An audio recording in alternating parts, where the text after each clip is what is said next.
before actually. The alternative sector shopping novel, chapters 11 and 12. Chapter 11, the warm weather came to Gleedless, is where I live, fictionally where I live.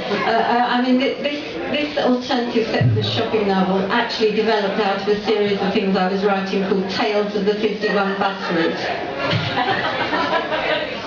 Alright. The warm weather came to Gleedless at last, and I needed a new t-shirt, so I went into town as usual. Unfortunately, my usual sources of clothing, both new and second-hand, seemed to be bereft of useful and inexpensive t-shirts, so I was forced to betake myself to TK Maxx. Well, as you all know, TK Maxx does big brand garments cheaply, presumably because they're surplus to requirements or haven't caught on with the fashionistas. The goods are okay, the prices are okay, it's the branding I can't stand.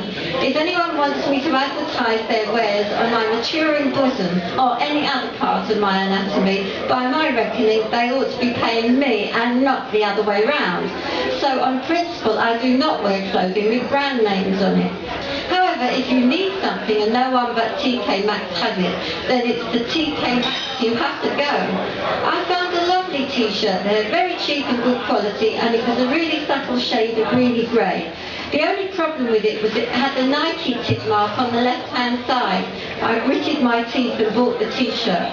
Nevertheless, it was niggling me, and I decided on the way home that I would have to do something about it. I decided I'd find some thread the same colour as the t-shirt and disguise the tick by sewing over it. Near where I live is a cheap store where you can get everything at bargain prices. When I got off the bus, I went straight there and found a pack of reels of thread in all sorts of colours, one of which I thought would do to disguise the tick.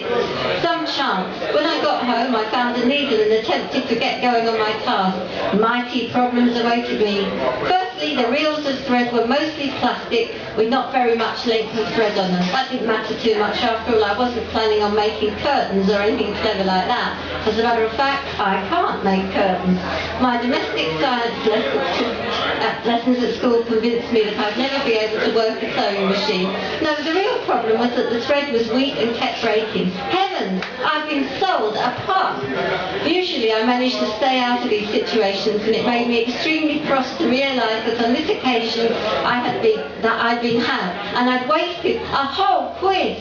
I was very disgruntled and had to leave the tick mark as it was totally visible to the naked eye.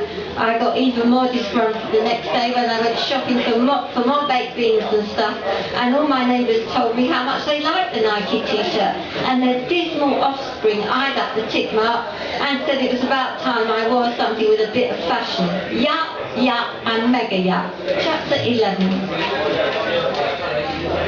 For some reason, all this brought back to mind something that had happened to me in the early 70s. Completely by accident, I got caught up in the trendy crowd for once in my life. However, I must stress that it was a total accident. I was sharing a flat with a young unemployed would-be journalist, and she, by a fluke of fate, or possibly even by ability, managed to get a job, if such a thing could be called a job, on one of the alternative papers taking off in London at the time.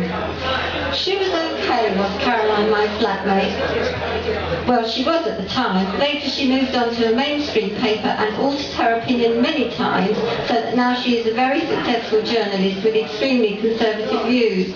Needless to say, all of her present friends are very rich and successful and well known, so of course she's not spoken to me in decades. Caroline was a great one for riotous living. One night she held a wild party in our flat, and quite a lot of the celebs from the alternative press turned up. They were very impressed with my collection of baked beans and spent the night decorating the walls with them. One of them, whose name I will keep a secret, was chatting me up in a very amiable way, and I was very flattered to be asked if I would sleep with him. I agreed that you don't get to lay a celeb every day. The nameless celeb was a big disappointment in bed, exhibiting more enthusiasm than skill. Normally, I take a bloke to task on this, encouraging him to slow down and be a bit more observant and considerate. But something strange was happening. As the bloke was a celeb, I felt inhibited from commenting on his performance in any way. I just couldn't do it.